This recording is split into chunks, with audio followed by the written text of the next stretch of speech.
vous avez choisi d'aller voir Timbuktu, quatrième long métrage d'Abderrahmane Sissako, auteur notamment de Bamako en 2006 et principal représentant du cinéma africain contemporain. Présenté cette année à Cannes en compétition officielle, le film raconte l'occupation de la cité malienne de Tombouctou par des combattants djihadistes en 2012. Avant le film, 2 ou 3 choses.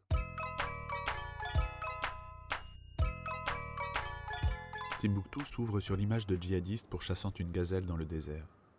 Vous remarquerez que tout au long du film, la violence faite aux animaux vient illustrer de façon explicite celle faite aux hommes. De la même manière, les attitudes, les gestes, les mouvements des hommes pourront avoir quelque chose d'animal. Et ce n'est sans doute pas un hasard si cette confusion est entretenue par Sissako, car il distille ainsi le sentiment d'un chaos, où les hommes et le bétail semblent être l'image l'un de l'autre.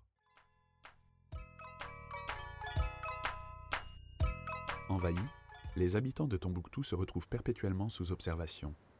Occupants et occupés se regardent sans jamais se comprendre, et sans parvenir à communiquer autrement que par la violence. Vous constaterez rapidement la multiplicité des langues parlées dans le film.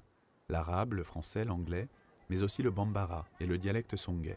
Cette diversité des langages traduit une réalité du Mali, territoire aux frontières mouvantes et identités multiples.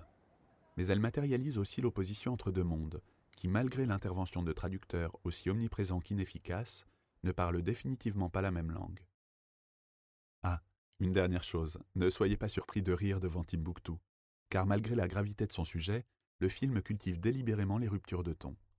Dans Bamako, Sissako évoquait le problème de la dette africaine, en entremêlant documentaire et fiction, mélodrame et essais politiques. Ici, il aborde la question de l'islamisme en faisant cohabiter toutes les manières de l'envisager, et en inventant ainsi une forme neuve et surprenante à laquelle il n'y a qu'à s'abandonner. Bonne projection.